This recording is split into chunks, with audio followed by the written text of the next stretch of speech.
साथियों नमस्कार। दोपहर का समय है और आपको हमने बताया था कि वार्ड नंबर 4 में हमने अवगत कराई थी तमाम परेशानियां वार्ड वासियों की। वार्ड नंबर 4 में भी रहे हम लोग, बगल में 14 था उसमें भी घूमने गए। अब यूं की समय हो गया था कि भाई प्रत्याशी के पास भी पहुंचना है, वो क्या मूलभूत समस्याएं रख रहे हैं और किस तरह वो विकास आने वाले कल में इन 5 सालों में नहीं हुआ वो करा पाएंगे। तो उसके लिए अवगत करा दें कि ये जो आप ये देख रहे हैं इनकी कि ये सम्मानित, इतनी जगह से सम्मानित हुआ व्यक्ति आज जो आपके बीच हम बात कराएंगे, ये सम्मानित कोरोना काल में भी निरंतर प्रयास करने के बाद हर समय से जुड़े रहते हैं। और ये आप सम्मान पत्र देखते आ रहे होंगे, ये नीचे तक लगे हुए हैं। अब हम अगली आवाज़ कराते हैं और पूरी जानकारी। सबसे पहले हमारी तरफ से बहुत बहुत धन्यवाद आपको। नमस्ते। आपके ये पद देखी हमने और मुझे गर्व होता है कि हर आदमी अगर ये सोचे कि हमें क्या करना है, कुछ नहीं करना है, लेकिन अगर ये सोच ले कि कुछ करके ही जीवन में जाना है तो बहुत कुछ करता है। सबसे पहले हम आपका परिचय जानना चाहेंगे। मेरा नाम है जगदीश प्रसाद रायकवार, खुशीपुरा में रहता हूँ मैं। और मैं लॉकडाउन के समय में। वार्ड कौन सा है आपका? Ward number 4। हमने सुना है चुनावी चर्चा के ज्ञान कि आप चुनाव पद में आ गए हैं और अपने परिवार से, अपने घर से चुनाव मैदान में उतार दिया आपने अपना प्रत्याशी और आप चुनाव मैदान के साथ चुनाव लड़ने वाले हैं। क्या कहना चाहते हैं इसके लिए?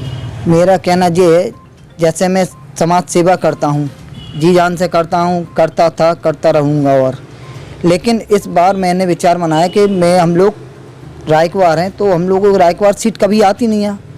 पहली बार 25 साल में हमारी पहली बार सीट आई रायकवार समाज की।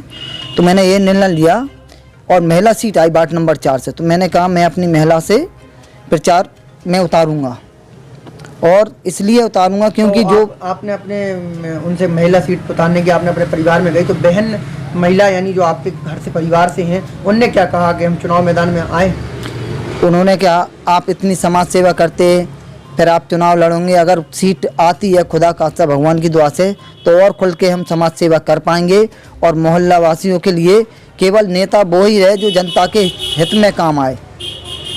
देखा जाए जैसा कि अभी जहाँ जहाँ वार्ड में आप जा रहे, क्योंकि देखो अब चुनाव आ गए तो आप जा ही रहे होगे सबके पास मिलने। हाँ। तो जनता क्या कह रही, क्या किस प्रकार कह रही कि हमें क्या क्या परेशानी है? हम वार्ड में फिलहाल चुनाव अभी आ गए। 2019 जब लॉकडाउन लगा था उस दिन से आज तक कोई एक दिन नहीं छूटा होगा कि हम अपने वार्ड में ना जाएं। चाहे वो नाली की साफ़ सफाई करवाएं, चाहे खम्भों की लाइटें सही करवाएं, छोटे मोटे ऐसे कोई बीमार आ जाए उनको अस्पताल ले जाते हैं। अगर मान लो जो नहीं जा पा रहा पर उनके लिए हम दवाई लाते हैं।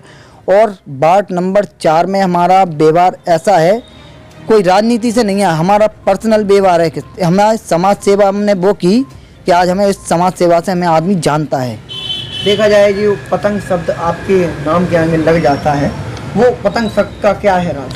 ये पतंग का राज ये है कि हमने 2006 में पहला टूर्नामेंट लड़ाया था रक्षा पनावली, जो गोयल पेट्रोल पंप बना था उसका उद्घाटन पतंग से ही हुआ था, पतंग टूर्नामेंट से। वो पहला टूर्नामेंट हमने जीता था। उसके बाद से ही हम पतंग टूर्नामेंट में जाने लगे अपनी झांसी की तरफन से। आगरा, ग्वालियर, जालौन, उरई, विभिन्न जगहों से हम टूर्नामेंट जीत के ले आए, वो भी प्रथम पुरस्कार जीत के लाया ज़्यादा। और कई टीवी कलाकारों, राजा रेंजो, अपने शशि कपूर डुप्लीकेट और हप्पू सिंह, एहसान कुरैशी, कई लोगों से हम सम्मानित होकर आए पतंग की दुनिया में।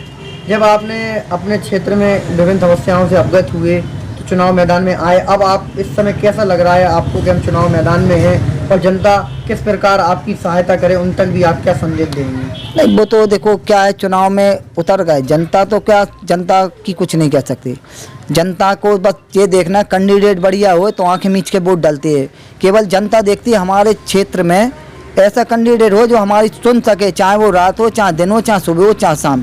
केवल जनता कैंडिडेट देखती और कुछ नहीं देखती। ना जनता को पैसा से मतलब, ना कुछ। जनता की छोटी मोटी समस्या रहती है, या उनके द्वारे पे हेडपम्प खराब, या नल खराब, या छोटी मोटी लाइट खराब, या एक आध कोई काम पड़ जाए तो एक आध मोहर लगना फार्म पे असाइनमेंट, उसके लिए हम हमेशा तैयार रहेंगे, थे और रहेंगे। अभी आपने कोरोना काल में ऐसे क्या क्या कार्य किए जो हमें आपने अवगत करा रहे थे? कोरोना काल में मैंने अपने वार्ड नंबर 4 और 14 खुशीपुरा में हमने अपनी सिविल डिफेंस द्वारा हमें मिली ड्यूटी कि भाई आपको अपने ऐसे घर देखना है गरीब 100-150 जो खाना से वंचित हूँ, कमा नहीं रहे हो, खा नहीं रहे हो, तो हमारी संस्था से हमें 100-150 पैकेट मिले खाना के, तो वो हमने वार्ड नंबर 4 और 14 में अपने हर घर पूरे क्षेत्र में छाने। उन 150 घरों में जो विकलांग माता हैं, विकलांग लोग हैं, बेरोजगार लोग हैं, जो बिल्कुल कमा नहीं पा रहे, ऐसे जिनकी 4-5 लड़की हैं, 4-5 लड़के हैं, अकेली माता, उन लोगों को मैंने घर घर जाके दोनों टाइम खाना दिए। बाढ़ में मूलभूत समस्याएं क्या हैं? समस्या तो ये देखो, समस्या तो बाढ़ों में रहती हैं कि कभी नाली टूटी डली, कुछ डली से समाज, लेकिन ये तो क्या है, ये समस्या कभी हल नहीं होती। क्यों? कोई भी बाढ़ हो, झांसी का 60 बाढ़ में उठा लो, कहीं ना कोई अर्थव्यवस्था थोड़ी बहुत ख़राब होती, उससे अपन को कोई टेंशन नहीं है। लेकिन क्या है, राजनीति में जे उतरे अपन इसलिए कि अगर भगवान ने अपन को गद्दी दी तो ये समस्या सबसे पहले हम यही समस्या दूर कराएंगे जनता की। बस हम ये भी जानना चाहेंगे कि यदि अगर आप चुनाव जीत की ओर बढ़ते हैं और जीतते हैं चुनाव, बधाई हो आपको अगर चुनाव जीतते हो आप, हाँ। तो क्या आपने ऐसी सूची तैयार करी कि जनता को सबसे पहले वो काम मिलेगा? हमने सबसे पहले अपना एक टारगेट बनाया, ऐसे हम जीतते हैं तो सबसे पहला काम रहेगा, जैसे मान लो हमारे वार्ड में देख लिया कि जो नॉर्मल बिल्कुल गरीब लड़की है, अगर उसकी शादी हो रही तो उनसे सीधा कहना रहेगा, भाई आप अपना एक दहेज बता दो, कोई हम देंगे एक दहेज, कोई भी एक दहेज। और अगर मान के चलो कोई गरीब आदमी है, कोई गुजर गया, उनका माता बहन कोई भी, तो उनके घर जाके ये लीजिए आप हाल फिलहाल 5,000 रुपये, जो भी छोटा मोटा खर्च, मान लो हाल फिलहाल कई गरीब ऐसे रहते नहीं रहती व्यवस्था। और सफाई के मामले तो ये है, अगर हम चुनाव जीते तो भी हम वार्ड 4 में सफाई करवाते थे और करवाते हैं और आगे भी करवाते रहेंगे। उसमें गद्दी व्यवस्था पे क्या आपका जोर है? बच्चे देख रहे हैं आजकल हाँ, बच्चों का तो देखो ये है कि कई बच्चे लोग मान लो अपने ये वजीफा जो अभी बंद हो गया आना, तो उस पर हम जरूर एक सुनवाई करेंगे। क्योंकि बच्चों का जो छोटे मोटे बच्चों का पहले वजीफा आता था, अब वो बंद हो गया। क्यों? छोटे मोटे बच्चों का थोड़ा बहुत भी वजीफा वगैरह आता है तो उसमें बच्चे थोड़े खुश रहते हैं, पर ये चीज़ जरूर प्रक्रिया करेंगे। वैसे हम पार्षद लोगों तो कर तो सकते नहीं है एक बड़ी ये, लेकिन एक कोशिश जरूर करेंगे इन बच्चों के लिए। क्या आप अपने वार्ड में समाज सेवा ही करेंगे या वार्ड का भी कोई विकास करेंगे? क्योंकि एक पार्षद पद जब आता है तो वो वार्ड के विकास करने के लिए आता है। नहीं, वार्ड में आप विकास किस प्रकार करेंगे आप? बाकी एक कारण है जी, अभी हम जैसे मान लो अपनी सिविल डिफेंस से जुड़े हैं तो हमें समाज सेवा तो करनी है। अगर सीट हमें मिलती है तो करनी है, सीट मिल गई तो डबल करेंगे। उसका बेनिफिट ये है कि भाई हमारी जो हमने ड्यूटी अपनी वचन लिया है तो वो तो हमें करना ही है। हाँ। अगर हमें गद्दी मिल गई तो उसे 4 गुना ज़्यादा करेंगे। क्यों? हमारे पास डबल पावर रहेगा। तो उसके साथ साथ आप विकास का, वार्ड का विकास, वार्ड का विकास तो हम ऐसा कराएंगे कि देखो, बोलने से विकास नहीं होता, विकास वो कहलाता है कि भाई अब हो जाए तब जनता से कहेंगे देखिए ये विकास हुआ हमारे वार्ड में, अब कैसा लगा। हम इतनी लंबी चौड़ी नहीं मानेंगे, हम ये करा देंगे वो, ये सब बेकार की बात। जो काम सामने हो जाए वो मानो कि हाँ ये हो गया बस। आज सभी युवाओं तक, अपनी वार्ड की महिलाओं और पुरुषों सभी तक संदेश क्या रहेगा आपके आगामी चुनाव को लेकर?